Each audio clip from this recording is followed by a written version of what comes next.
Isang mapagpalang gabi po sa inyong lahat. So, muli itong yung lingkod, Brother Eric Villanueva.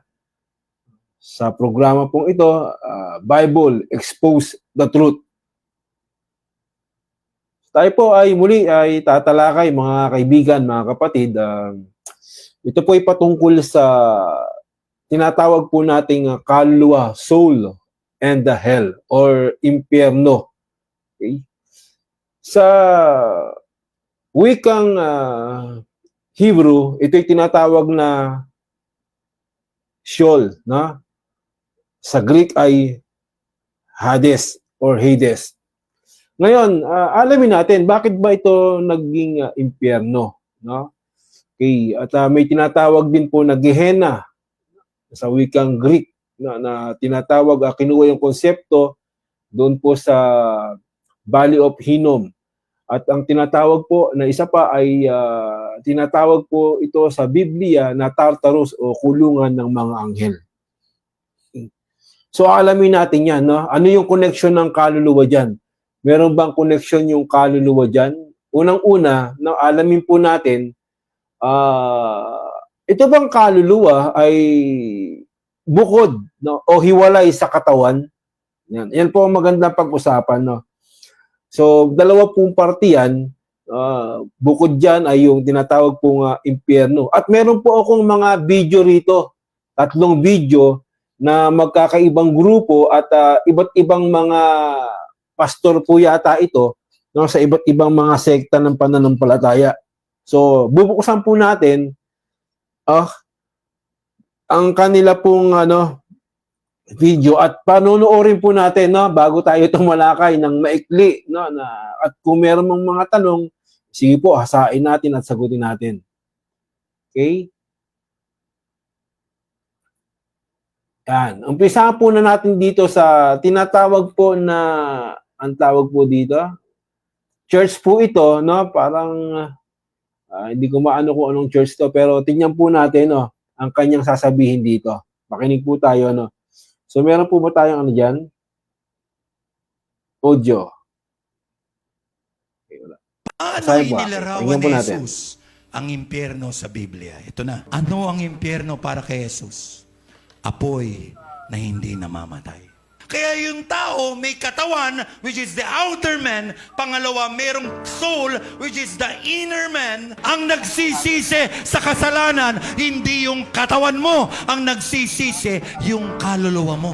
Kahit pudpurin mo ng pudpurin ang tuhod mo, kahit nasaktan mo yung katawan mo, ang katawan mo ay hindi yan dapat ang nagsisisi.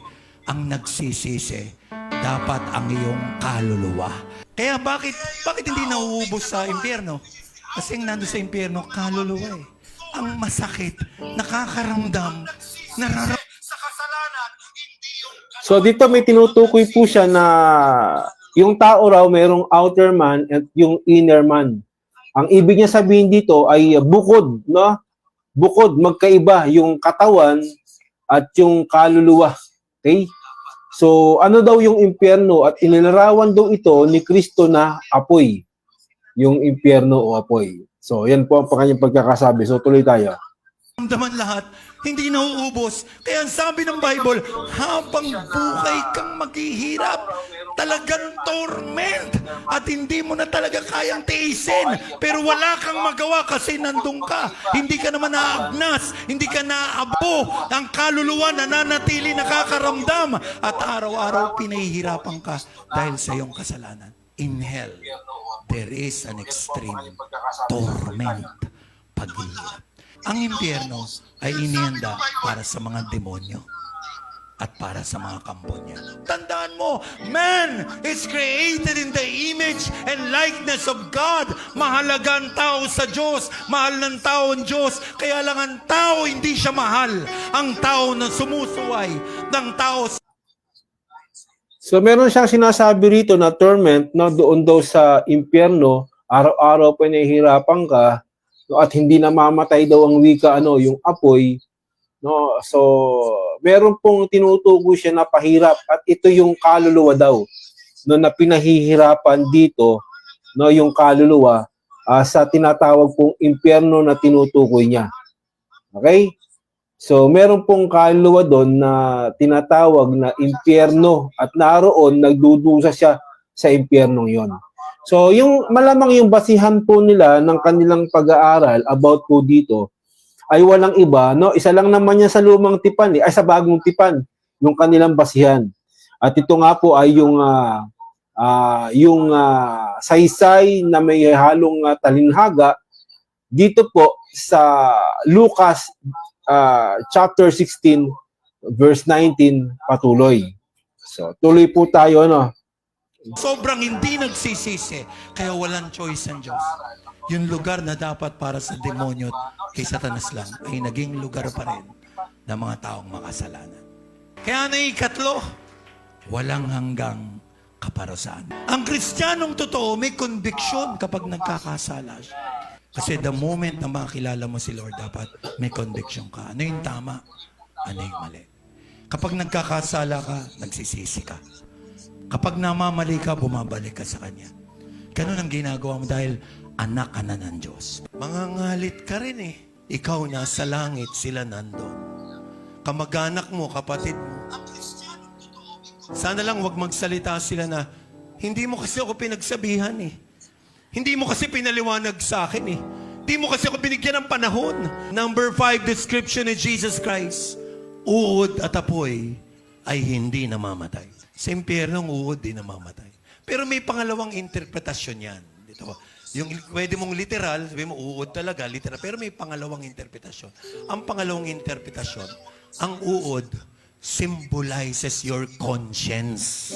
Parang uod na kumakain sa'yo na hindi ka matahimik araw at gabi. Sobra kang nakukonsensya sa lahat ng kasalanang pinaggagawa mo. Ay kaanim, puno ng kadiliman. Basta, lakas mo, parang puno ng kadiliman. Sabay-sabay, go! Hindi sila namamatay, pero sakitan sila ng sakitan. Lahat ng kasamaan, lahat ng pangit, lahat ng kasalanan, ginagawa pa rin nila doon sa loob.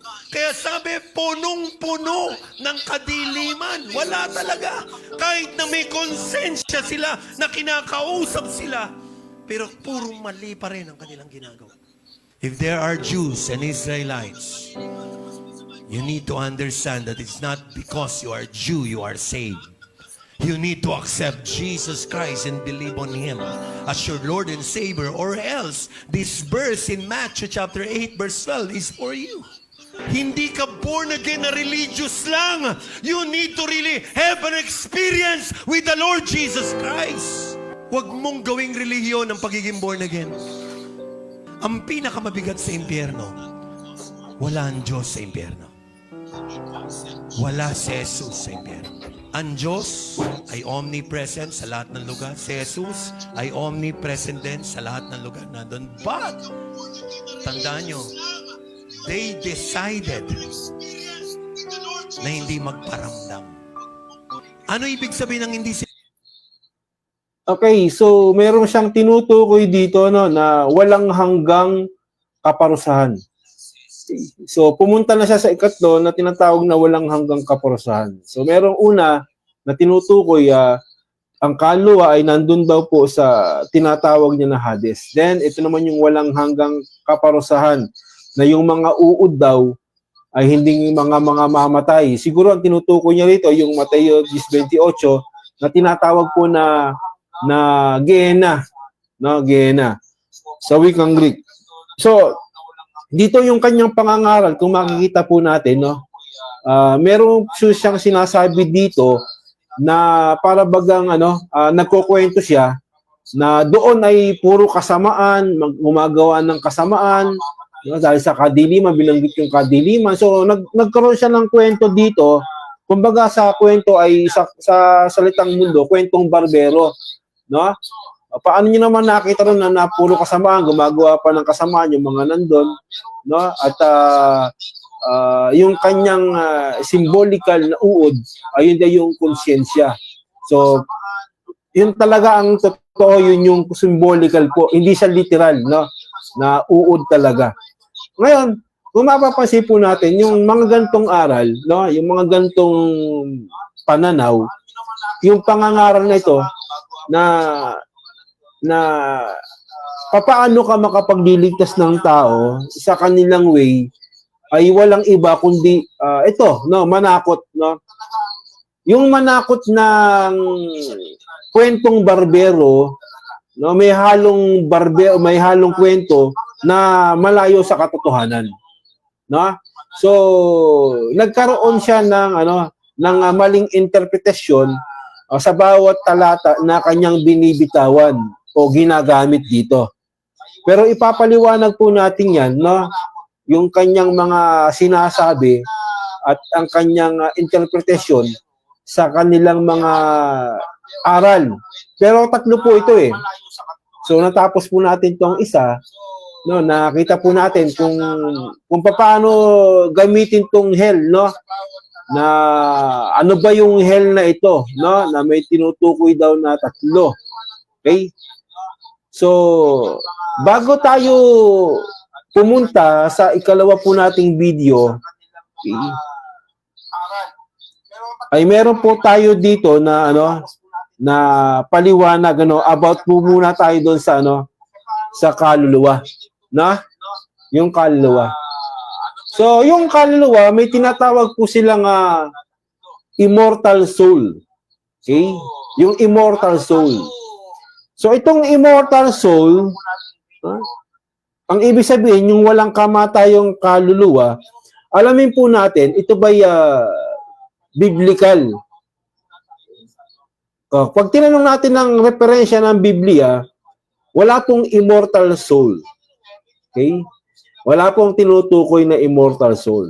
Ipapaliwanag din natin, okay, yung ano ba yung kaluluwang tinutukoy sa Biblia. At gayon din, ano ba yung Hades, yung Sheol na tinutukoy sa Biblia. Ipapaliwanag po natin lahat yan, no, sa napakagandang talakayan po natin na pag-aaral pong ito. Okay? So itong immortal soul na sinasabi, ito po ay galing sa pilosopiyang Grego. At ito'y mula sa kay Plato na kanyang taguri o pangalan. So, okay. Ito pong si Plato, no, about 427 to 347 BC, na ang isa sa pangunahing tagapagtaguyod ng ideya ng immortal soul. Doon lang pala lumabas yan, no, about 400 BC. Na? Okay, doon lang siya lumabas, no. Ito pong tinatawag no, yung idea ng immortal soul. Okay. Doon lang siya limitaw, natandaan po natin. Kasi sa mga Hudyo o sa lumang tipan, yung mga Hebrew, wala po silang binabanggit diyan kahit balibalik na rin niyo po ang pagbasa. Yung mga aral po diyan ng mga Hudyo, nagmula ang aral sa kanila, wala po kayong mababasa diyan sa lumang tipan, even doon, na tinatawag po na immortal soul. Yung salita ba yung idea ba na bukod o iba yung katawan sa kaluluwa. Wala pong ganung idea, no, or sabi natin na kahit man lang yung tinatawag na aral doon po sa sa lumang tipan o aral man o salita about po sa immortal soul. So hindi po nangaral ang mga ngaral ng Diyos diyan, even yung mga propeta ng Diyos ay wala pong pangangaral about po sa immortal soul. Na yung walang kamatayang kaluluwa.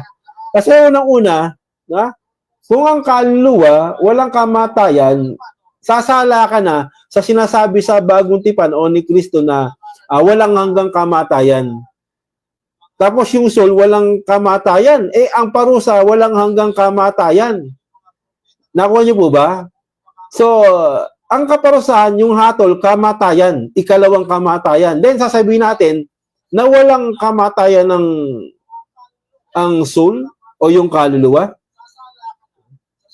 Ibig sabihin, ulitin natin, sa lumang tipan, sa mga salita o aral ng mga propeta, ay wala pong aral sila about immortal soul o yung ano, yung kaluluwa na walang kamatayan. At wala rin silang aral ng ang kaluluwa, no, sa pagkatao ay bukod doon o hiwalay sila, na para bagang yung kaluluwa mo pag namatay ka mapupunta sa tulad ng binanggit ng taong ito, no, na kung di sa langit, sa impyerno, no, yun yung kaluluwa na tinutukoy. Sa lumang tipa, ulitin natin, walang ganong aral. Walang aral na ganon, walang konsepto na ganon na pupunta sila sa impyerno, no, at sa langit. Walang ganong aral po, ano. So magandang pag-aaral to para malaman natin ano ba talaga yung aral dito at tinutukoy dito. Ulitin natin, no. Ito pong konsepto, no, yung idea about immortal soul ay nagmula lamang po ito kay Plato, isang Griegong pilosopo, no, about 427 to 347 BC. So doon lang siya nagsimula yung idea na ito. Okay?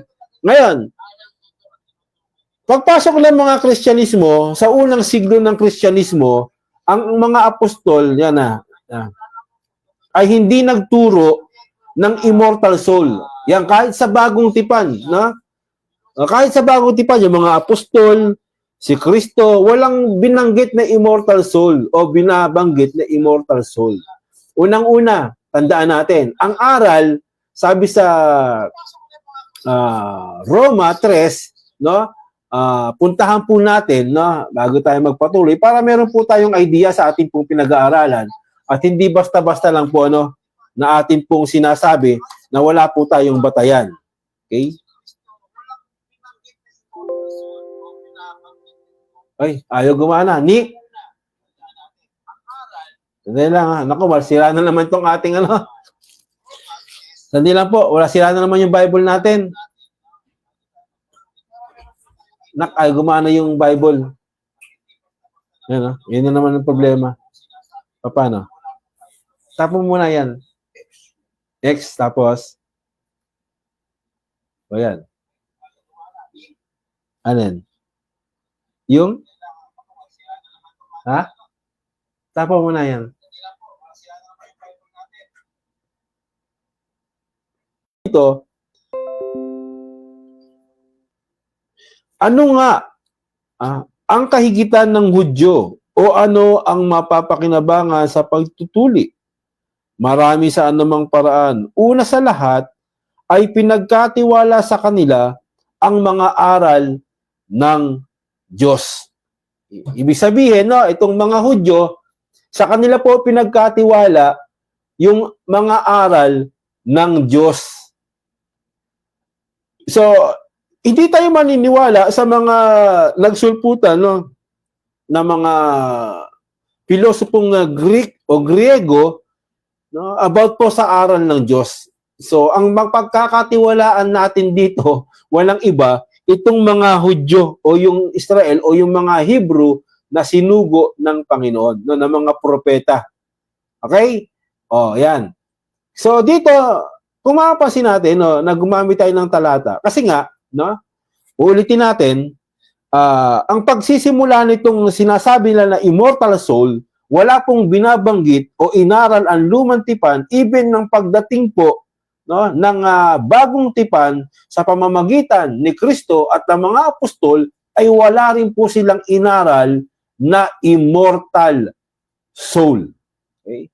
Wala po. At hindi sila nangaral na ang kaluluwa, no, at yung tao mismo, no, yung kanyang siya mismo ay magkaiba o magkahiwalay na tawag, presensya o ano man yan. Walang ganon aral si Kristo at ang mga apostol. Okay? So, tuloy tayo, no. Yon. Nung about 185, no, nung yung mga second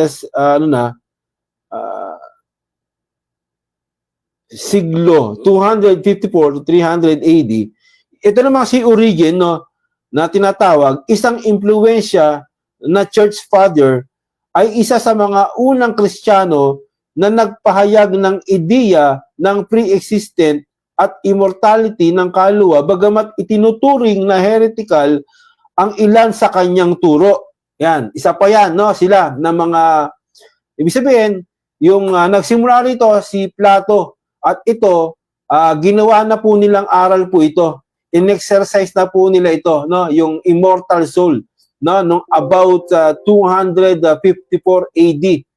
So, dyan lang po nagsimula yan. Pero sa panahon nila Kristo at ng mga apostol, wala pong aral na ganyan, yung immortal soul. Kasi kung merong tinatawag na immortal soul, ay dapat binanggit na ni Kristo yan. Di ba ba? Dapat binanggit na ng mga apostol yan. Di po ba? So wala. Ngayon, aalamin natin mamaya, ano ba yung kaluluwang tinutukoy? Sino ba yon? Okay, yan, magandang tanong at uunawain po natin at aaral po natin yan, no? Yung mga ganyang sagot. So si Agustin of Hippo, about 354 to 430 AD, ay isa ring mahalagang tagapagtaguyod ng ideya ng immortal soul no, sa Kristyanismo na may impluwensya mula kay Plato.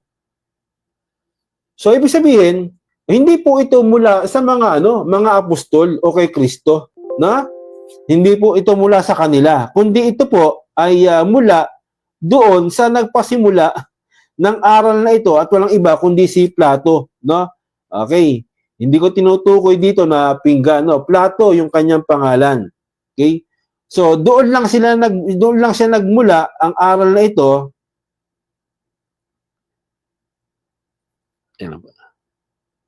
Yan. Diyan lang po siya nagmula yung aral na ito, no? Na kinuha na, no? Inadapt na po ng mga church father na tinutukoy at walang iba po dito. Siyempre pumasok na po rito yung Katolisismo, yung Katoliko, yung RCC na naging malaking impluwensya po ito ng mga relihiyon at nadamay dito yung mga tinatawag na mga born again, Pentecostal, no? Na mga makabago na dumating, Baptist at iba pa, no? Diyan po nagsimula yan, no? Diyan po nagmula po yan, no? Nadamay na lang yan sa impluwensya po ng pangangaral po ni Plato na nagsusunod-sunod. Okay? Okay. Nung lumaga na po ito, nung Middle Age, naging bahagi na ng opisyal na doktrina ng maraming simbahan, lalo na ng Roman Catholic Church, ang ideya ng immortal soul. Okay? Yan po yung binabanggit po natin, no? Okay? Na mga pinagmulan po, no? Kung saan nagmula po yung aral na yan. So, hindi po siya sa aral ng Hudyo. Hindi po siya aral o salta sa Old Testament ng mga propeta, even ng mga apostol at ni Kristo. Maliwanag po kung saan po nagmula yan, no? Okay? So, yung konsepto nila na ginagamit, no, itong mga ito, no, siyempre wala namang ibang talata yan kundi 16, 19 patuloy ng Lucas. So, kinuha nila yung idea doon, no, doon sila naghagilap kung paano magkaroon ng immortal soul. Ulitin natin, no, kung ang lahat ng tao may immortal soul, no, bakit merong parusa ng kamatayang walang hanggan? Bakit may kamatayan? Di ba? So, pumasok na dyan na pinarurusahan muna sila sa Hades, pagkatapos parusahan sa yung Hades, no, kung ano ba yung Hades na to, no? Okay? So marami tayong dapat sasagutin dito at ipapaliwanag dito, no, ng mga sabihin na po natin ng mga talata o aral. So okay, bago tayo magpatuloy, ano oras na ba? So, sagutin na lang muna natin, no? Ituloy po muna natin itong, yung ikalawang video po natin, no? At yung ikatlo, then, meron po, kahit abutin po tayo ng ilang part po rito, ilang part dito. Siguro, hindi po muna natin sasagutin yung mga sinabi ko na mga tanong, ano ba yung kaluluwa? Ano ba yung Hades, o Sheol? Ano ba yung Gehenna? Ano ba yung Tartaro? Yan, ano yan? Ano yung mga yan na tinatawag na hell? Okay? So ito pong bago po yan, no. Okay, bago po yan, tingnan po muna natin, no. Itong tinatawag naman na na kung saan nagmula naman itong salitang hell. So syempre, may salitang Greek, iba-iba po yan yung Sheol, Gehenna, Tartarus, iba-iba yan. Kaya lang, i-translate nila sa wikang hell. Pinag-isa na nila. Ginawa na po nilang hell po ito, yung salitang ito, no? Okay, siguro yung kahulugan ng hell, yung may apoy. Okay, apoy. Pero ito bang tatlong ito na tinutukoy, siyempre, pinag-isa nila, ginawa nilang hell kasi nga may apoy ayon po sa kanila. So itong salita pong ito, no? Okay? Ay hindi original ng Biblia, no? Wala po 'yan, no? Yung hell, per se hell, no? Kundi nanggaling sa pagsasali ng iba't ibang salitang Hebrew at Grego sa English, narito ang kasaysayan nun. Yan. Ang original na salita sa Biblia, sa Lumang Tipan, Sheol. Yan po yung mga yung tinatawag po na ngayon, no, na tinatawag po natin, binabanggit natin na Sheol o Hades. Yan. Okay.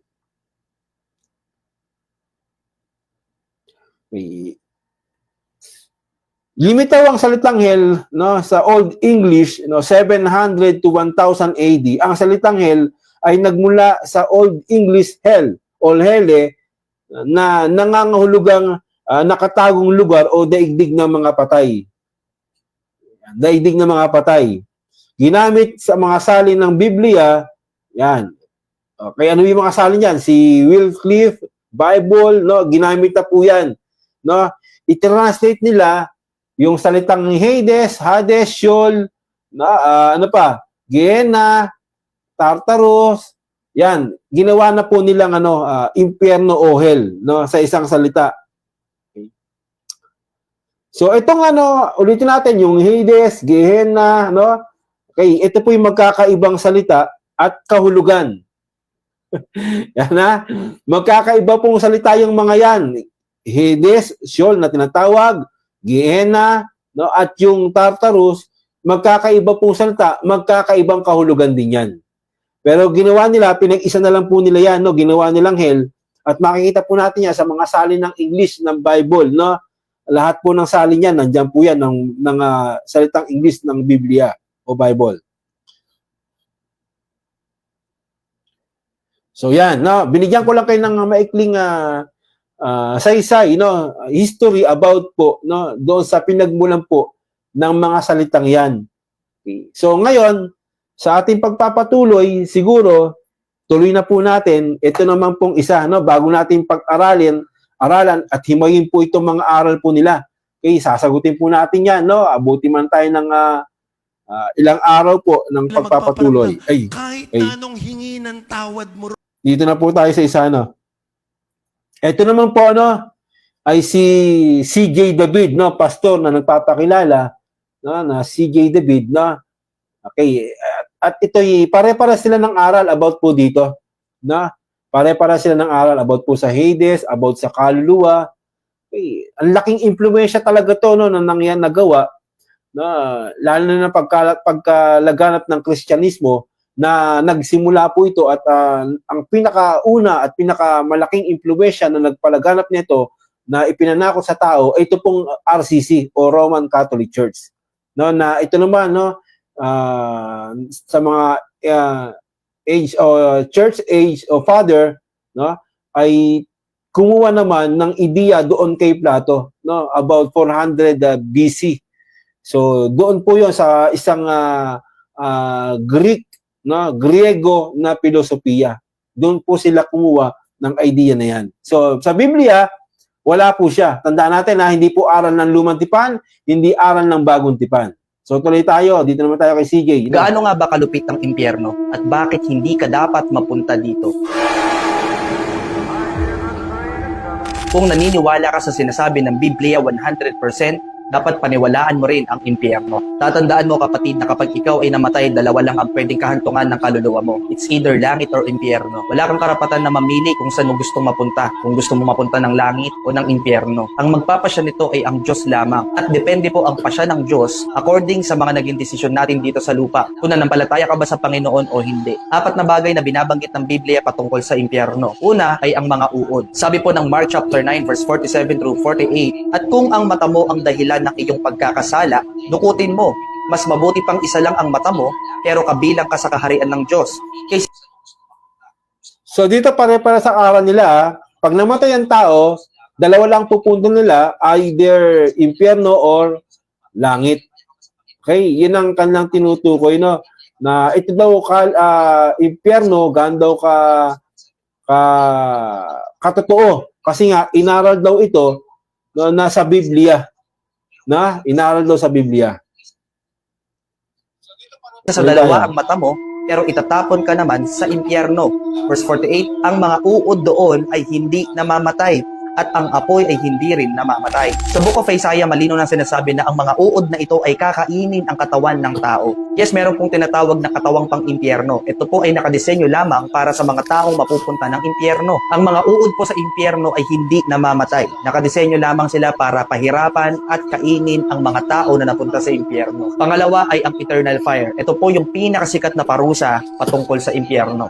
Basahin po natin yung sinasabi ng Bible sa Matthew chapter 25 verse 41. Pagkatapos, sasabihin ko naman sa mga tao sa aking kaliwa, lumayo kayo sa akin, kayong mga isinumpa ng Diyos. Doon kayo sa walang katapusang apoy na inihanda para sa Diyos. So meron siyang sinasabi rito na disenyo na para bagang nag-conclude na siya na hindi naman aral, meron daw nakadesenyong katawan para sa impyerno. Malupit to, no? Na sarili niyang aral talaga to, no? Itong mga taong to eh. Meron daw disenyo ng katawan na ginawa, ginawa na para sa impyerno. Okay, yan na po ang problema ng mga taong ito na nag-conclude na ng mga salita ng mga aral na ganito at may tinutukoy na uod na hindi namamatay, na isa namang symbolical lang po ito. Na hindi po siya bilang literal. So tuloy tayo.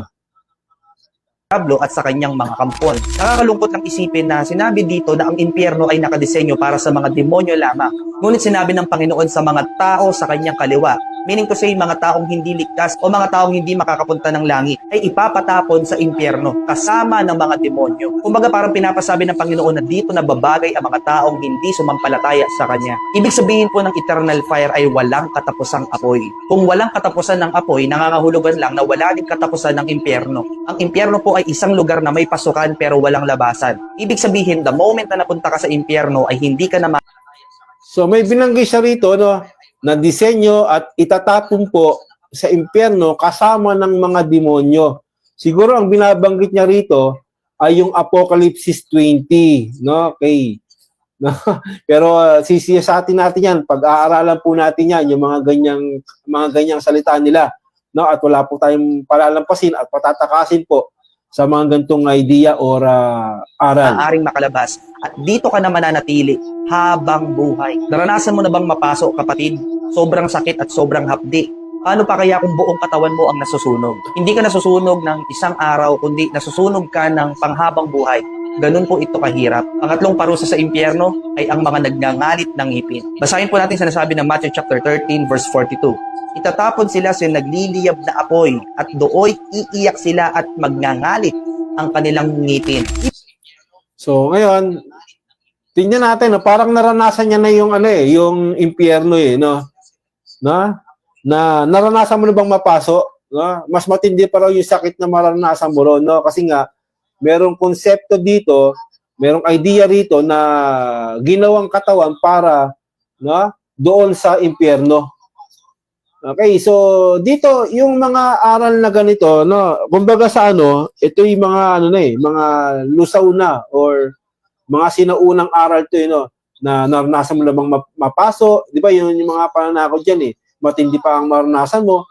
So parang ang dating mas naunawaan niya na parang nangyari na sa kanya to. Na para bagang ganun ang dating, na itong impyerno ay wala ka ng takas dito, walang hanggang ka na dito. So alamin natin yan, ano ba yung walang hanggan na yan, at tinutukoy dyan, patungkol dyan. So marami tayong sasagutin, masalimuot na pag-aaral at mga katanungan at sagot, iisa-isahin po natin lahat yan. Bibigyan natin ng katugunan yan. Yung eksaktong katugunan, doon po sa sinasabi ng Biblia o aral ng Biblia. So dito, okay, ako naman ay tulad din nila no, na nagbibigay ng aral at tulad din ng mga kaibigan natin na meron ding mga ganitong aral, so malaya din silang makapangaral ng ganitong aral. Ang ibig ko sabihin, lahat tayo merong kalayaang mangaral. No? Depende na lang yan, no, sa ipinangangaral ng tao, at handa po tayong tumanggap ng saway, makinig ng saway ng sino man. At dapat handa rin silang tumanggap ng saway at makinig ng saway, no, ng aral na saway. Isabihin, aralan lang o katuwiran ng kumbaga. So malaya ang lahat. So meron tayong mga kaibigan patungkol dyan na nangangaral ng patungkol dyan, ay wala tayong problema dyan. So nangangaral sila, nasa kanila po yun. Ako naman ay nangangaral, ito po inabot ng aking paniniwala at pananampalataya, no, na sa ating pong pagsisiyasat, no, pagtsatsaga, pagsasalisik ng mga salita ng Panginoon, pag-aaral, ay noong una ay naniniwala po ako sa mga aral na ganito. Totoo po yan eh. No?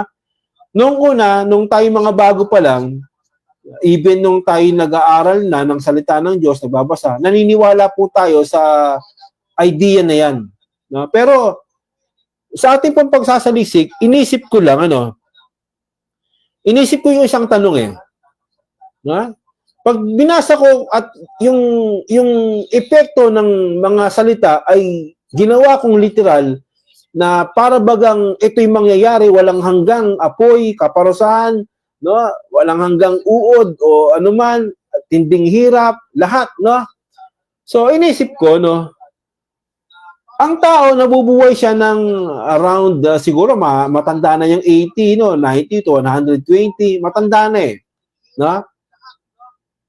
So, ibig yung mga bata, mga kabataan, mga tao na nabubuhay ng maikling panahon, tapos nagkasala sila ng pagnanakaw, pangungupit, or pagsisinungaling. Halimbawa lang hindi makakapasok na sa kaharian ng Diyos. So ang Diyos nila, pag tinignan ko, tinanong ko sa sarili ko, Panginoon, ikaw ba talaga yan, no, na nagsasabi na ang Diyos ay pag-ibig? No? No? Ikaw ba talaga yan? Kasi nilikha mo ang tao sa maikling panahon na sila magkakasala sa pamamagitan ng pagnanakaw, sa pamamagitan ng pagsinungaling. After that, nang nabuhay sila ng 70, 80, ay papatayin mo sila, parurusahan mo sila ng matinding parusa na walang hanggang apoy.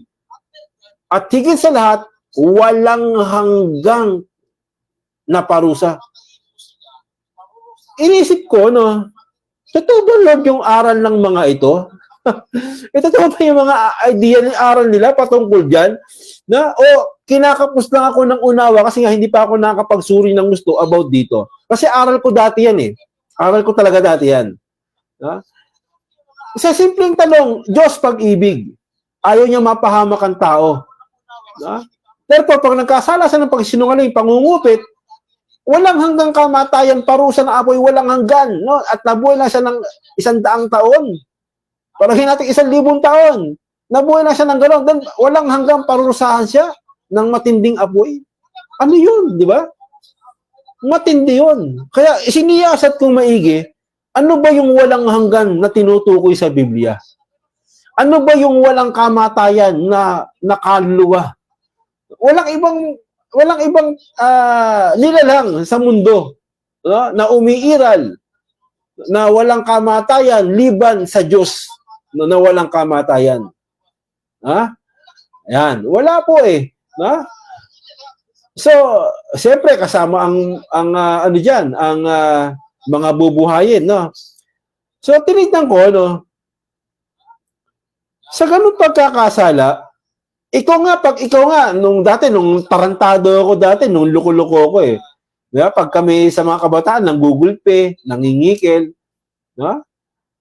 Pag yung mga sinasaktan namin, yung pinagtitiripan namin, pagka yun lumuhod na, nagdugo na yung mga mukha, puro dugo na, nakukonsensya ako eh. No? Tumatakbo ko, sinasabi sa mga kaibigan ko, na ba't ginawa natin to? No? Hindi kaya ng konsensya ko. Inisip ko, nung ako sa mundo, tao ako, meron akong habag. Meron akong habag eh. Tapos, itong Diyos na nagpapakilala na siya ang pinagmulan ng pag-ibig at habag, matitiis ba ng Diyos yon na ang tao, no, nagkasala lang ng pagsisinungaling, pagnanakaw, parurusahan niya na simisigan ng walang hanggang kapahamakan ng at apoy? Sasabihin ng iba, hindi, biblical yan eh. Or, baka nagkakamali kayo sa pagbasa ng Biblia at pag-aaral. Yan lang ang tanong dyan eh. Dalawa lang, biblical or baka nagkakamali kayo doon sa pagpapakahulugan ng salita o aral ng Biblia. Yan lang po yan, dalawa lang yan eh. Maaring tama, maaring mali. Pero, doon lang sa pagiging pagkatao, sa usapang pagkatao lang, inalimbawa ko sarili ko. Kung ako nahabag, at tulad ng napapanood ko, may mga nagnanakaw, ginugulpi, nagmamakawa, umiiyak, duguan, ayaw ko na, hindi na ako ulit. Anong pakiramdam ninyo, mga anak ng Diyos? Yan, yung mga anak ng Diyos, tanongin natin, itong 3 pastor na to, anong pakiramdam ninyo? CJ, Kael, ito pang isang pastor, anong pakiramdam ninyo? Kapag nakakita kayo ng mga taong ganon, nasyasyahan ba kayo? Naiibigan ba ninyo yung ganong tanawin? Okay? Naiibigan nyo ba yung mga nakakulong sa bilangguan, yung mga nagugutom? Yung mga may karamdaman, naiibigan nyo po ba yon? Yung ganong kalagayan nila. Paano pa kaya yung walang hanggang apoy, walang hanggang kaparusahan? Sige nga, tingnan po natin yung inyong kaisipan. Kung hindi nyo naiibigan bilang mga Kristiyano, gaano pa kaya ang Diyos?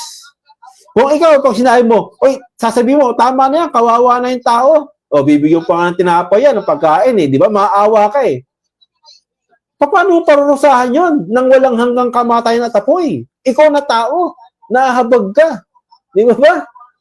Tapos parurusahan mo na walang, dahil nabasa mo lang yung salitang walang hanggan, nabasa mo lang yung apoy, nag-conclude na ang tao doon sa aral na hindi naman aral ng Diyos, wala sa Biblia, at ito'y nagmula lang sa mga pilosopiyang, mga Greek, at hindi mula sa aral ng mga Hudyo o ng mga propeta. Yan ang nagiging problema ng mga ngaral ngayon. Kaya ako, sa biyaya ng Panginoon, nagsuri ako, nagtanong ako at nanood ako, nasa maraming pagkakataon, hinanap ko, bagamat meron akong kaisipan, nandun na, paanong gagawin ng Diyos yun? So, siniyasat ko mga ngaral. Diyan nga yung mga magagaling na mga sa debate na nung unang panahon, na mga nakipagdebate, mga champion of debates, mga ngaral. Tinignan ko yung aral nila at wala akong nakitang liwanag, kumbaga. Kumbaga, pahapyaw lang. Hindi talaga sa solido na aral patungkol dito, yung hinahanap ko. Nasaan ba ang kaluluwa? Ano ba paliwanag sa ganito, sa Lucas? Hindi nila masagot, ng direktahan. Wala silang sagot, kundi ang sagot nila ganito.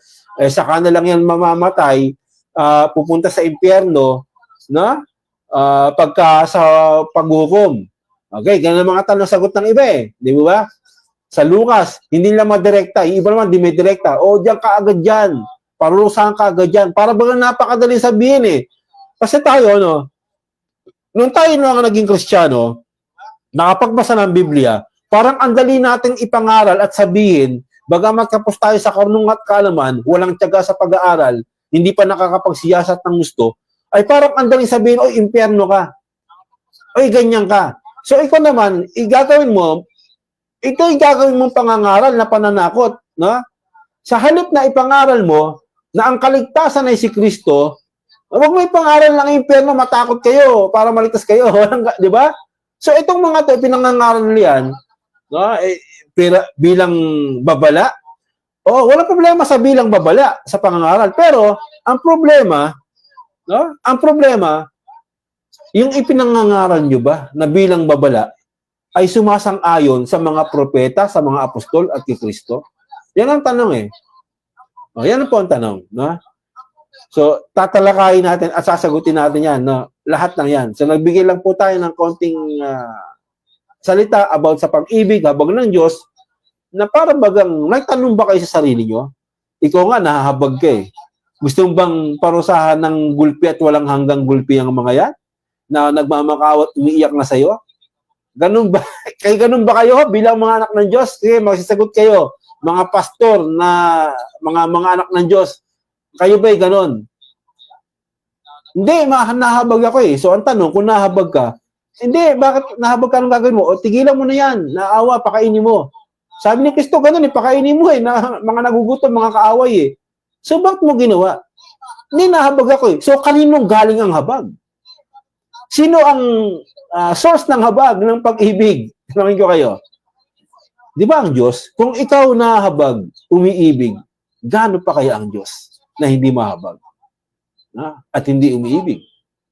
So, ito sulitin natin. Alamin natin ano ba talaga itong soul o kaluluwa, no, na walang kamatayan at itong impyerno na binabanggit. Lahat yan, lilinawin natin at sasagutin po natin lahat yan. Ibig sabihin po nitong magngangalit ang kanilang ngipin, yung tinatawag na gnashing of teeth, kiskisa ng mga ipin. Sobrang hindi maganda sa pakiramdam yung magkaroon ka ng pangingilo. Imagine mo na lang na nagkikiskisa ng mga ipin mo. Sobrang sakit po nito mga kapatid at sobrang sakit din po sa ulo. At hindi rin po maganda sa pakiramdam. Ganito ang ginagawa ng mga taong nasa impyerno. Nagkikiskisa ng kanilang mga ipin, nagngangalit ang kanilang mga ngipin, gnashing of teeth. And lastly, ito pong tinatawag na day and night. Sinabi po ng Revelation chapter 14 verse 11, ang usok ng apoy na magpapahirap sa kanila ay papailin lang magpakailanman. Araw-gabi ay wala silang pahinga at sa kanilang paghihirap dahil sinamba nila ang halimaw at ang imahin nito at nagpatatak ng pangalan nito. Actually mga kapatid, wala naman po talagang day and night o araw at gabi sa impyerno. Ibig sabihin lang po dito ng araw at gabi ay walang pahinga, walang humpay, walang katapusang parusa na mararanasan sa impyerno. Habang buhay pong maghihirap. Kumbaga parang nagsasawa ka na sa hirap na nararanasan pero ito ay walang humpay. Hindi isang buwan, hindi isang taon, hindi 10 taon, kundi habang buhay na paghihirap sa impyerno. Kasabay niya, nandyan na rin po yung pagsisisi ng walang katapusan. Pagsisisi panghabang buhay. Kaya naman sa lahat po na So dito, nagkaroon naman siya ng idea, no? Sabi niya, araw at gabi na pahirapan, no? Yung konteksto sa, sinabi ko sa inyo kanina sa Apocalypse 20. Then, wala naman daw talagang literal na araw at gabi. So, walang literal na araw at gabi. Paano nagkaroon ng walang hanggan kung walang araw at gabi? Di ba? Anong bilang ng araw mo? Anong bilang ng araw mo kung walang araw at walang gabi, walang buwan? So, yan ba'y tinutukoy na literal o tinutukoy na symbolical? Tanda po natin, no, itong Apocalypse, no, pinag-aaralan na napakarami. Pero hindi nila naunawaan, no, almost no, ng salita po diyan ay symbolical, spiritual. Hindi po literal, no? Meron ma siguro konti, pero hindi siya ginawa bilang symbolical o spiritual na kalagayan. No? So, yan tulad niya, no? Kung wala naman palang araw at gabi, paano mo bibilangin ng araw at gabi? Ang araw-araw. Sabi mo, araw-araw, tapos wala naman palang araw at gabi. Ang ibig daw sabihin ay walang hanggan.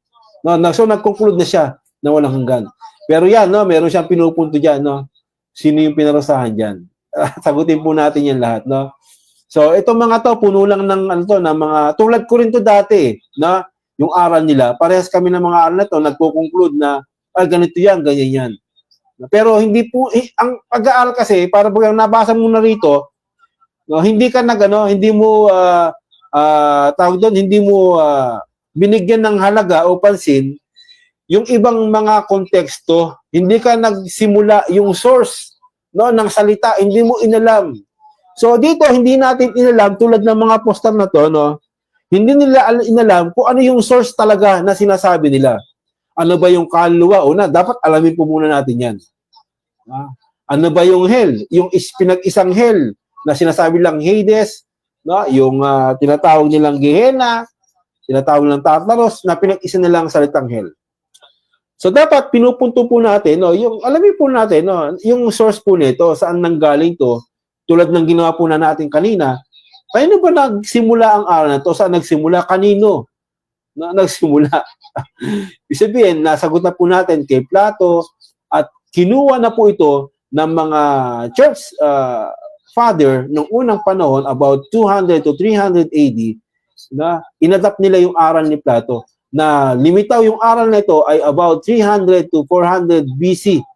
Na diyan po limitaw po yan, na hindi na po tapos na po roon yung pagsulat ng tanak o kautusan o ng kasulatan. Tapos na, no? Bago limitaw yung idea na yan na sinulat. Tandaan natin, ha. Sabi ko sa inyo, tingnan muna natin yung source nito. Kung natapos na ito, sinulat na ito bilang Gregong philosophy ni Plato, Gregong filosofiya na si Plato, about 400 BC, so tapos na yung kasulatan. Yung tinatawag na tanak, yung kasulatan. Tapos na yun, bago po limitaw ang aral na ito. Ibig sabihin, kahit tanungin mo ang mga Hudyo ngayon, ang Israel, wala silang aral na ganito. Wala silang aral na ganito. Kaya nga, sinuri ko, inilisisa ko, saan ba nagmula itong aral na ito? Hindi, binasa ko ang Biblia, wala namang ganitong aral. Ang pala, isa lang po itong idea o filosofiyang aral na tinatawag na si Plato. Doon lang nagsimula siya. Inadapt na po ito, lalo na ng mga RCC o Roman Catholic Church. Na tinatawag nila na mga sinaunang church father na tinatawag po nila about 200 AD o 300 AD. Yan. So, tuloy tayo. Kakapakinig ngayon, mabuti na kailangan maintindihan natin ito para ngayon pa lang sa lupa, manumbalik na po tayo sa Panginoon, manampalataya sa Kanya. Nang sa gayon ay hindi na po tayo ipatapon ng Diyos sa impyerno. Kung naniniwala ka kapatid na kailangan itong marinig ng ibang tao para ma-warningan, malaking tulong po ang pag-share mo ng video na ito nang sa gayon mapanood ito ng mga Facebook friends mo, mga kakilala mo, para sila po ay manampalataya sa ating Panginoon. Also, paki-like and follow na rin po ang Facebook page ko na ito nang sa gayon po ay ma-update ka sa mga susunod nating videos and topics. Sa mga naghahanap po pala ng Christian Church dahil wala po kayong simbahan na naa-attendan, kung kayo po Okay, so tuloy tayo, Tapos na po itong si CJ. Dito naman tayo kay Kael, Okay, kay Kael naman po tayo. Pakinggan naman po natin siya. Wala pang nag-judgment day, paanong nasa impyerno na? Wala pang tao sa impyerno, mababaliwala ang judgment day. Kung meron nang nasa impyerno, lahat tayo sabay-sabay i-judge. Yung namatay nung unang panahon at yung kahuli-hulihang mamamatay, sabay-sabay lang na i-judge. Sa ngayon, wala pang tao sa impyerno at langit. Kapag hindi pa po talaga natin nauunawa ng sinasabi ng Biblia patungkol sa impyerno at sa langit, So may unang tanong siya Ito, pag nagsalita ito ng aral, meron siyang tanong na binabasa. Wala pa raw judgment day, paano na nagkaroon ng kaluluwa sa impyerno o sa langit o ano pa man. Wala pa namang judgment day, sabi niya. So paano nagkaroon doon? So ipapaliwanag niya sa kanyang video patungkol dito. Panoorin po natin. Pakinggan. ay hindi talaga natin malalaman yan. At pwedeng ganito lang ang maging kaisipan natin. Ipapaalala ko lang po, merong dalawang uri ng judgment na mangyayari. Ang judgment seat of Christ at ang white throne judgment. Ang judgment seat of Christ ay yan po ay para lamang sa mga believer. At yung white throne judgment ay lahat yan ay para sa unbeliever. Now, mag-focus muna tayo sa word na hell. Hindi lang po kasi isa ang ibig sabihin ng hell. Hindi pag sinabing hell, ayun na yung dagat-dagatang apoy. In the New Testament, sa Greek word, merong iba-ibang kahulugan ang hell. Merong Hades, merong Gehenna, at merong Tartarus. Pero sa English word, lahat yan ay ginamit lang as hell. Pero yung tatlong yan ay magkakaiba ng pinapatungkulan. Unahin natin ang Hades. Ang Hades, madalas ikinukumpara sa word na Sheol. Yon, yan binabanggit natin kanina, Yung Hades, yung Gehenna, at yung Tartarus, So, yan po yung binabanggit natin kanina, na pinag-isa po nilang salitang hell. So, yan, dito na tayo magkakaroon ng pagkakaiba-iba, patungkol sa aral na ito, na ipapaliwanag po natin. Sa Old Testament. At yan ay ginagamit sa mga taong namatay na. Dahil nung hindi pa bumababa ang Panginoong Jesucristo para kunin ang paradise papuntang langit at ang lugar ng mga pumanaw na ay naahati ng Great Gulf Fix na ang mga nasa hell ay hindi makakaparoon sa paradise at ang mga nasa paradise ay hindi rin naman makakaparoon sa hell. At yan ay mababasa sa Luke chapter 16 verse 26. Pero dahil hindi nakasama doon ang paradise dahil inakyat na ng Panginoong Jesucristo sa langit. Pag sinabing hell ngayon, yan ay lugar ng mga unbeliever at marami na pong tao ngayon sa lugar ng Hades. Isa na po dyan, yung rich man na ginamit sa chapter 16 ng Luke, verse 23. Yung word na hell po dyan, pag So may binabanggit siya rito na para bagay yung Hades, no, sa Lucas, na may pinatawag din ng paradise, kinuha na raw ng Diyos yan eh. Inakyat na raw yan. No? Pag tinignan po natin, no, para bagang napakahirap naman ng Diyos mo, di ba? No? Tulad ng binabanggit po dyan, no, sa Lucas, no, isang aral o salita na may kahalong talinhaga, no? Na para bagang pinagsama po dito yung dalawang dako, no, na ang Diyos ay makapangyarihan, bili mo ang dami niya nilikha, therefore yung dakong yon magkasama pa, no? Kung yan ay literal magkasama eh, no? So sabi niya naman kinuha na raw yung paradise na tinutukoy daw yun na paradise. Yan, magandang pag-aralan din to, no? At sasagutin din natin yan, yung about po sa talinghagang ito, sa 16 na ng Lucas. Kung ano ba yung tinutukoy dito, no? Yung sinisimbolo ng mga salita dito. Okay? Tingnan po natin, no? Kasi kung ito yung literal, no? Biri mo, mag-uusap pa sila. Na? Parang wala ka ng habag nun eh, yung Diyos. Bakit? Biri mo, ikaw na naligtas, therefore, makikita mo yung mga kamag-anak mo, naghihirap sa impyerno. Impyerno daw eh, no? Oy, anong ginagawa mo diyan? Hindi, ligtas ako eh. Ikaw, anong ginagawa mo yan? Buti nga sa iyo, di ba? Ano ba tong tinutukoy talaga dito na para bagang ginawang literal, no? Yung aral po na ito, no, na para bagang nag-uusap, nagkakarinigan, no? Na ang Diyos, no, limikha siya na maliit na espasyo para sa mga kaluluwang tinutukoy nila na pwede namang gawin ng Diyos na ihiwalay yun, di ba? Eh bakit magkasama kung yun yung literal talagang nangyayari o pangyayari, bakit magkasama? Di ba? Yan ang nagiging problema sa atin ngayon, no? Ngayon, sa pag-aaral, yung mga isa lang naman ang salin yan eh, kaya lang iba-iba yung yung pagpapaliwanag. Na? Yan ang nagiging problema. Nagkakaroon po ng contradiction ang bawat talata kasi nga yung pag-deliver ng mga talata pinagsasabong, pinag-iiba at wala ang layo sa paliwanag. No? Nagkakaroon ng ng maling pananaw, no, maling aral na pag ganun po ang nangyari. So alamin din po natin yan. So tuloy po tayo. tinignan nyo sa Greek word, ay Hades ang ginamit. At marami na pong tao dyan na nauuhaw pero hindi makainom, nasasaktan pero wala nang magko-comfort sa kanila. At yan lamang ay patikim papuntang lake of fire. And death and hell were cast into the lake of fire. This is the second death. At yung hell po na ginamit dyan ay Hades sa Greek word. At yan ay itatapon o ibubulid doon sa dagat-dagatang apoy. So patikim lang daw 'yan no? Patikim lang ng Diyos. No, malupit talaga yung Diyos ni Kael eh. Na? Itong si Kael na pastor, malupit eh yung Diyos niya. Biro mo pinahirapan na sa Hades. Hades daw kaparusahan daw 'yun eh. Tapos patikim lang daw 'yun, may mas matindi pa. Na? Yan ang ang lupit ng Diyos ni Kael eh, walang habag eh. Biro mo nagkasala na ng pagsisinungaling, ng pagnanakaw, tapos parurusahan mo na sa nang walang hanggang kapahamakan, kaparusahan. Ikaw nga makakita ka lang ng gutom eh.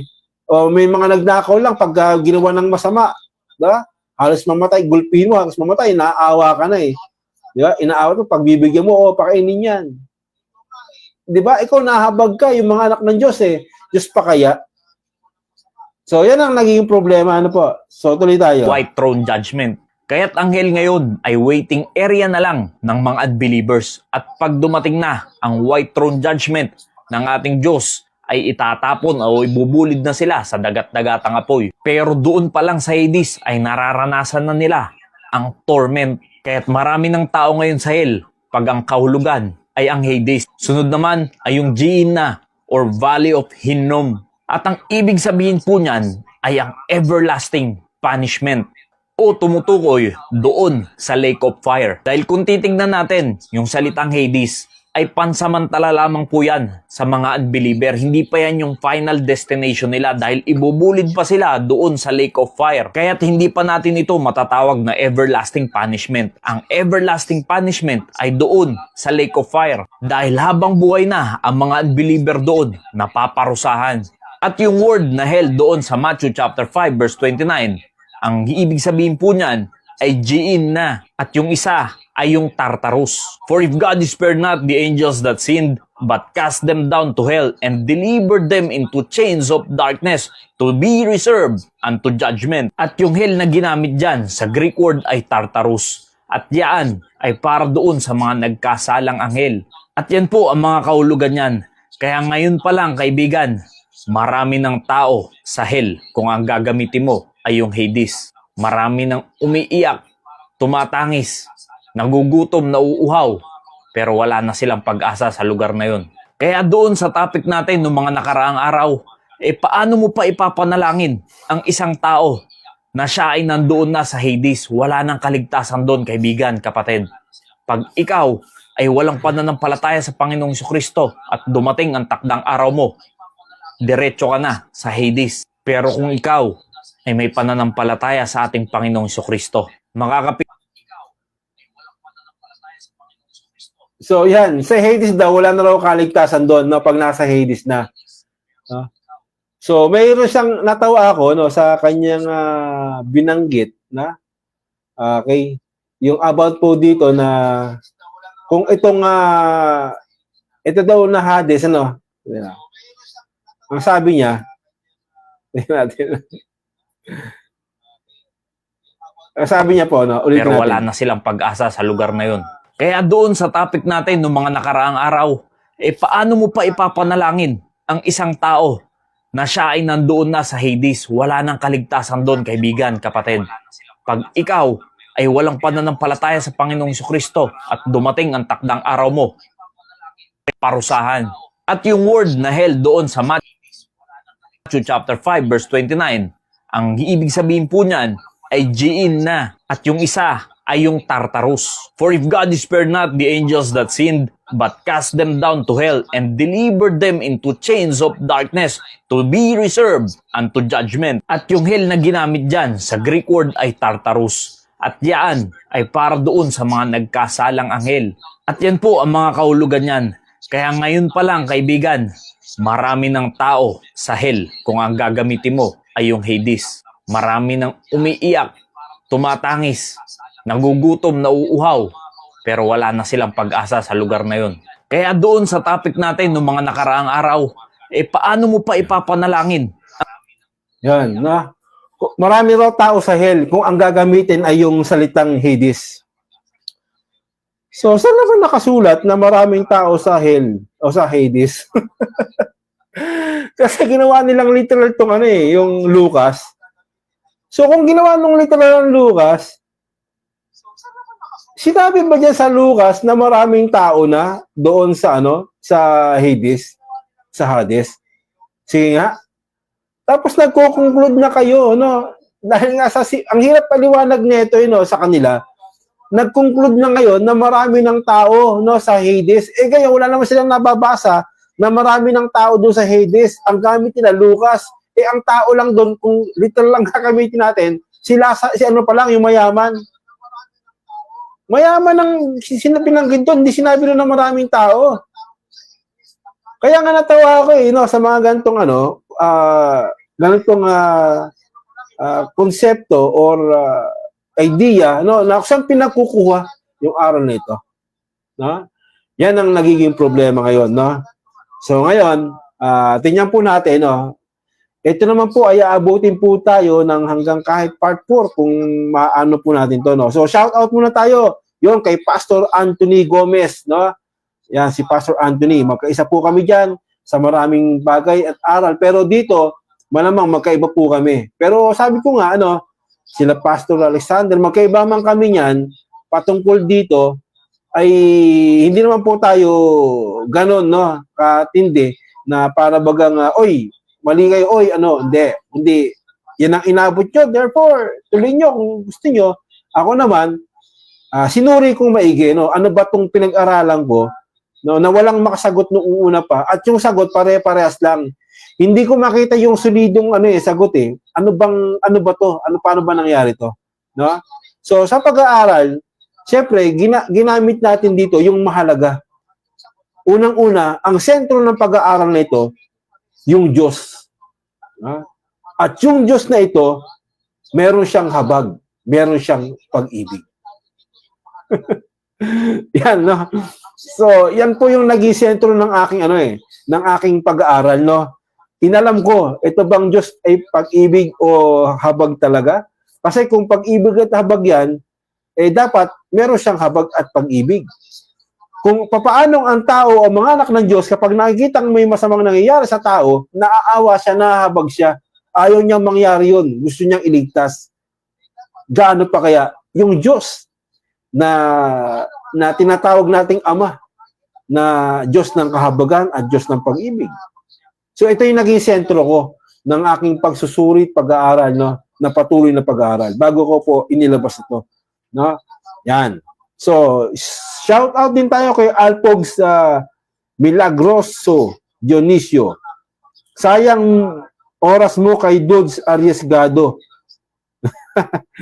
Sayang na oras ko. Sino bang hindi naman po kami hindi po debate kay about kay Dudes ha. Hindi po ito about kay Dudes. Si Dudes po ninyo iyak ng iyak. Andun po puro po siya chop na mga video or edited video. Shout out Sister Dolores Fabros. Mali. Ang uod sa impyerno, literal hindi namamatay. Ang uod dito na kumakain sa bangkay, namamatay. Ang uod sa hell, hindi namamatay. Yon. Gumamit po siya ng talata na uod sa hell, hindi namamatay. Shout out brother, yan, si Rasha Vista, ang ating moderator ng bayan. Shout out, dito na muna, Sister Amy, sabi niya. Yan.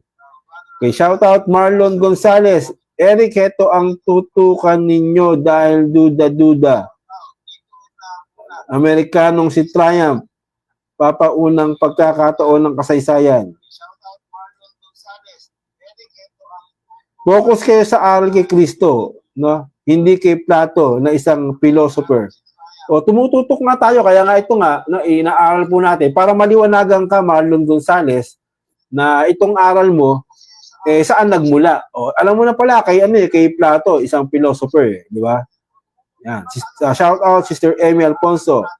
Shout out Jane Adventurado. Shout out Ray Siriaco. Siguro dito maraming magagalit sa akin dito Kasi unang-una, maraming ko kontra. Bakit? Kasi halos lahat ng samahan, halos lahat, ay ang aral nila ganito. Yung kaluluwa, hiwalay na pagkatao sa iyo, bukod na kalagayan, mapupunta sa hell, sa Hades, then ibabato sa Higehena. Halos lahat pare-parehas, walang hanggang kaparusahan, walang hanggang apoy. Yan, halos lahat ganyan po ang aral. Halos lahat yan. Halos lahat po yan. Sister Amy Alfonso, iba ka talaga, Eric, may itutuwid ka na naman. Sister Amy. Tayo naman, Sister Amy, kahit yung ibang mga nangangaral, may tinutuwid din yan Sa palagay nila, tinutuwid tayo. Ganon din sila. Tinutuwid din nila tayo sa pangangaral. Pero tayo naman ay nangangaral lang, bilang pagtutuwid, tama ka, Sister Amy, bilang pagtutuwid sa mga aral. So, hindi lang tayo basta bumabasa, kundi tinutukoy natin, tulad ng Biblia, Sister Amy. Ang Biblia, ang aral ng mga ng aral sa Biblia, ito po, nangaral po dito, yung mga Hudyo, yung mga propeta, Hebreo 1 at 2. Sila yung nagsalita, buhat sa Diyos. So hindi po yung mga Greek philosopher na nagkaroon ng konsepto o idea about po doon sa tawag dito sa immortal soul. Na? Tapos yung soul na immortal, mamamatay din pala kasi merong kamatayan sa hell. No, sabi kasi doon, sila ang kaparusahan nila kamatayan. O paano naging immortal yun? May kamatayan. Ha? Yan, aalamin po natin lahat yan. So yan, shout out Seren, brother Seren. Ha? Walang pasok, bro. Yan. No? Shout out Servant Vlogs is watching. Shout out Amador, Carbantes Tatoy. Eric Villanueva. Dito sa lupa, ang taong convicted na dakip sa aktong krimen, siya'y ipapasok sa kulungan habang hinihintay ang saktong verdict or perusal. Ganyan din ang sinasabi ng dalawang pastor na pangalawa, Richman Lazarus. Pagdilat ng mata ng Richman, naramdaman na niya na agad torment apoy. Kaya kukunin mo ang doktrina. So ipapaliwanag po natin. Yun, shout out si Pastor Alexander Santos, ang ating kaibigan. Na tulad nila Pastor Gomez, dito siguro magkaiba kami rito. Pero ganun pa man, nag-aaral na lang tayo at nirespeto pa rin natin. Nirespeto natin yung kanilang aral about dito. No, gayon din pag nangaral sila ng ganyan, wala rin tayong kasi aral nila yan wala tayong magagawa. Pero lahat naman merong kalayaan na mangaral. Lahat ay merong kalayaan at tawag dito, meron siyang diwa ng pangangaral at kaloob ng Diyos sa pangangaral. Okay? Ng mga salita ng Panginoon na inaakala niya kung meron na siya. So shout out again Pastor Alexander Santos, no? Isa pong pastor at debatista, no? So tuloy tayo. So ito yung mga tanong Una, no? Okay. About hell, no? Ano ba yung tinutukoy na Hades?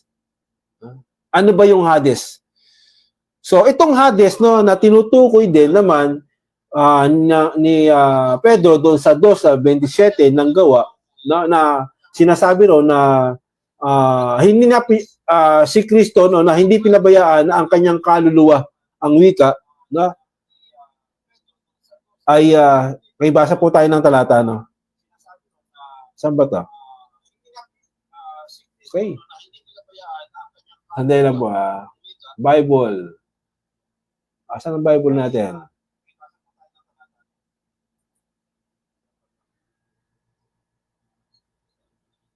Paano to, Nick? Ayaw. Ayaw na naman gumana.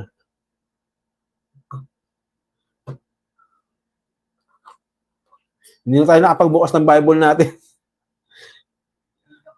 Okay, ilan na? Saan? Nandiyan na?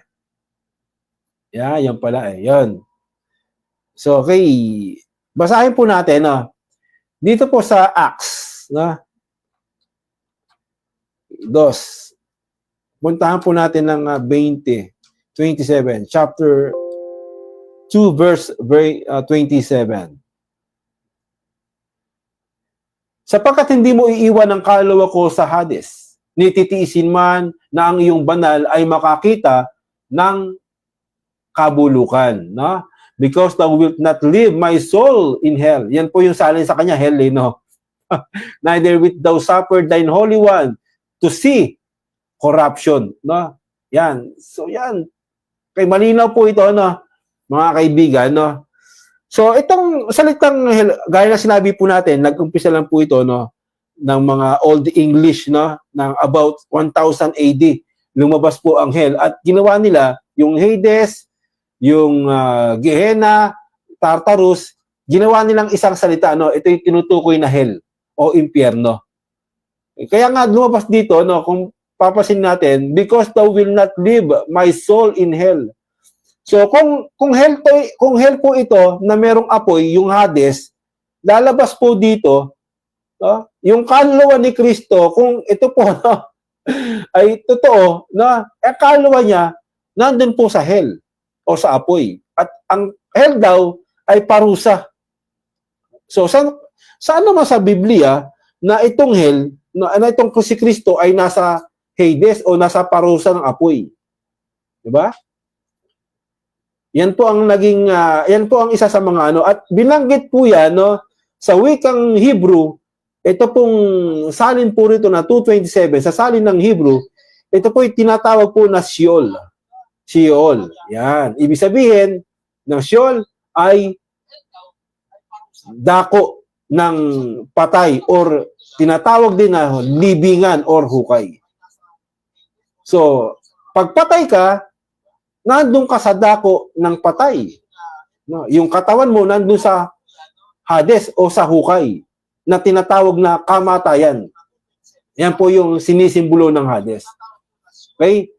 So, hindi po siya, pag namatay ka, lahat ng tao, even sa lumang tipan, sila Job, ang daming talata, sila David, ay bumababa, na sinasabi nila na ako'y bababa sa Sheol. Kung itong Sheol o Hades ay tumutukoy sa impyerno na merong apoy, na pagkamatay nila Job ng mga propeta nila David noon, ay pupunta sila, bababa sila, even ni Jacob, na sila'y mananaog sa Hades, sa Sheol, pagka ito'y tumutukoy sa hell, ibig sabihin yung mga matuwid, pupunta talaga sa Hades o sa Sheol o hell na tinatawag. Ibig sabihin sa impyerno o apoy. So dito pa lang, sa lumang tipan, ibig sabihin, sa pag-aaral, kahit yung mga salita at aral ng mga Hudyo na nagsimula ang aral, wala akong tinutukoy na ganitong aral na yung Hades o Sheol sa wikang Hebrew ay apoy. Walang ganon ang aral ng lumang tipan, mga kaibigan. Kahit saliksikin po natin yan, hukayin po natin, ang lumang tipan, wala pong inaaral dyan na itong Sheol ay apoy. Napupuntahan ng mga tao, nila Jacob, nila Job, nila David, ay apoy o hell or Sheol, Hades na Sheol na hell na tinatawag. Wala pong ganyan sa lumang tipan o aral nila. Wala po. Ulitin po natin, ito ang naging problema, yung kahulugan,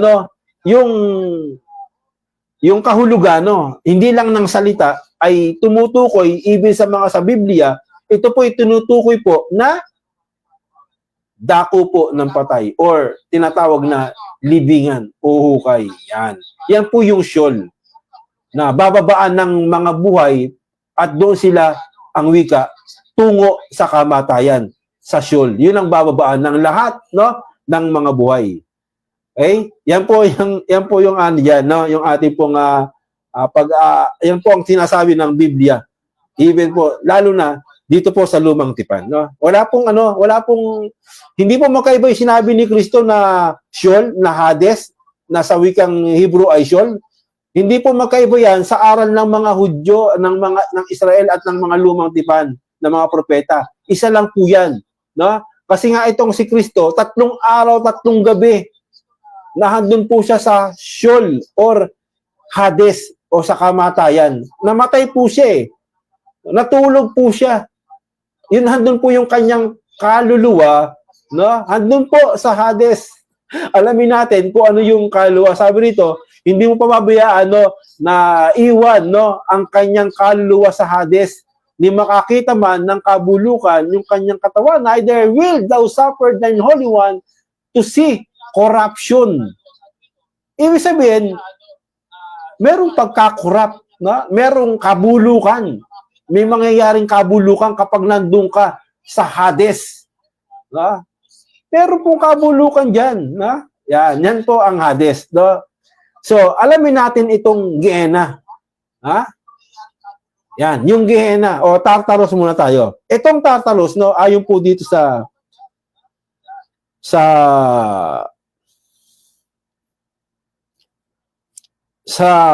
sulat po ni Pedro, puntahan po natin. Ito po ay tinutukoy na kulungan po, So, kulungan po siya ng mga anghel na mga nagkasala. Maganda, puntahan na lang po natin dito sa ating Biblia. Basahin po natin dito po sa Nawala tayo.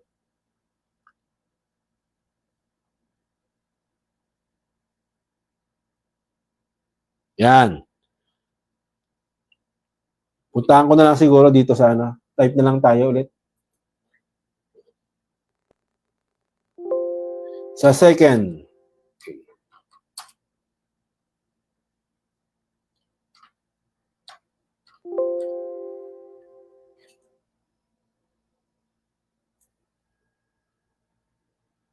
Sabi dito, ano? For if God spared not to the angels that sinned, but cast them down to hell. So, ginamit ulit yung salitang hell, no? Ito po yung Gehenna, no? And delivered them into chains of darkness. Okay. Ano ba yan? To be reserved unto judgment. So, sila po ay inireserba, no? Yan, inilaan sa paghuhukom. Ito po ang tinatawag po na sa wikang Greek na Gehenna. Yan. Yan po ang tinutukoy po yan na Gehenna. So alamin po natin, no? Okay. Ito pong Gehenna, no? Ang kinuha po nito even sa Matthew 10:28, no? Na tinutukoy po doon. Puntahan natin, no? Ito pala yung Tartarus na tinutukoy, no? So, sa Tartarus po muna pala tayo, no? So, ito po yung Tartarus, ano, na tinutukoy na kulungan ng mga anghel. At sila inilaan, no, doon sa judgment, no? O paghuhukom. No? So, itong paglalarawan ay napakaikli, no? Wala namang tinutukoy dito na matinding apoy, lumalagablab, kundi ito'y tinutukoy lang po na kulungan, no? Kadiliman, no? Kumbaga, yan lang po ang tinutukoy dyan, no? So, yan po yung Tartarus na ilalaan po sila sa araw ng paghuhukom, yung judgment day, no? Yung pagparito ng Panginoon. Ilalaan po sila dyan, no? Alamin din natin yan, paano ba sila ilalaan, saan sila ilalaan, no? Yan. So, tuloy tayo, no? Ngayon, alamin naman po natin, no? So, madali lang po tayo dyan, no? Sa tinatawag po na Tartarus. Alamin naman po natin, no? Dito po sa, ano? Na tinatawag naman po na Gehenna. Puntahan po natin, no?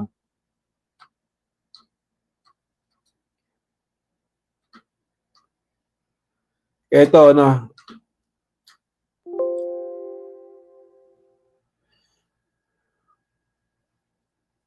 So, sabi dito, basahin po natin, no?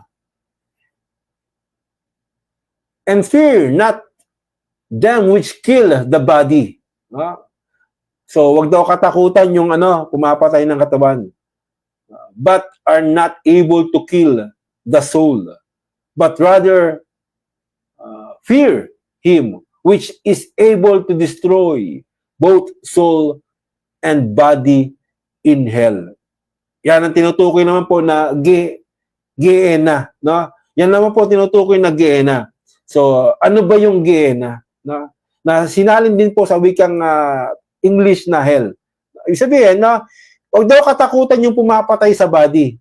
Tandaan natin, no, si Kristo, no, hindi kinauwian ng ano yung kanyang katawan ng pagkabulok. Okay. Kundi yung pumapatay daw ang wika ng kaluluwa. Na both po yan, no, na makakadestroy o makapupuksa sa body, no, at dito po sa soul. At dito nga po ito sa Gehenna o sa hell. No, yan. So, isa lang po sa mga talata yan na papaliwanag po natin ang kahulugan, no, sa mga susunod na pagkakataon. Yan, bitinin ko muna po kayo. Bitinin ko po muna kayo sa ating pong pagpapaliwanag tungkol dito. No, kasi gusto ko po itong bigyan ng ano ng maayos at malalim na pag-aaral. Ano ba yung mga tinutukoy na ito na una napaliwanag na po natin, no? Pero dugtungan pa rin natin itong Hades o itong Sheol, no? sa mga talata, no, na ating pong ibibigay sa inyo, even po itong Gehenna, no? Alamin natin po ang kahulugan po nito at anong ibig sabihin nito, no? At anong parusa po ito, no? Na dadanasin po ng tao. At anong soul po ito, anong kaluluwa, anong body ito? Ano ba yung kaluluwa? Ito ba'y bukod o hiwalay, no, na katauhan bukod sa iyong katawan? No? Ano ba yan? Paliliwanag po natin yan, no? Sa susunod na pagkakataon. Ano ba itong kaluluwa na tinutukoy sa lumang tipan, even dito din, no, sa bagong tipan? Yan. At ako'y lubos na naniniwala na tiyak na makakakuha kayo ng mga aral dito na mapupulot po ninyo na maaaring magamit at umaasa Panginoon na magbibigay ng kaligayahan, no, sapat na kaligayahan at aral, no, na ating pong maipapaliwanag po ito, yung kahulugan po nito ng mga binanggit po natin. Lahat po yan, no, hanggang pumunta na po tayo doon sa Apokalipsis. Siyasatin natin, ano ba yung connection po nito ng mga pinag-aaralan po natin sa lumang tipan hanggang sa bagong tipan at sa huling sulat, no, sa Biblia na binabasa po natin na sinulat ni Juan dito po sa Apokalipsis. Yan.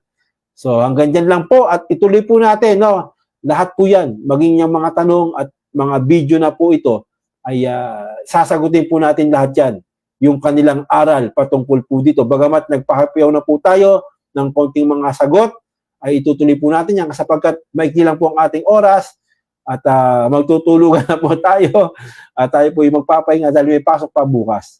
Salamat po, galos po sa lahat, no? Mga kapatid, mga ka-debaters, no? Mga kaibigan sa ating pong pag-aaral, no, na tinatalakay pong ito. So, okay. Kung meron mang mga pagbati sa inyong lahat, ay pagpalain po kayong lahat ng Panginoon, no? Mga kaibigan, mga kapatid. Diyalas po, mga kapatid.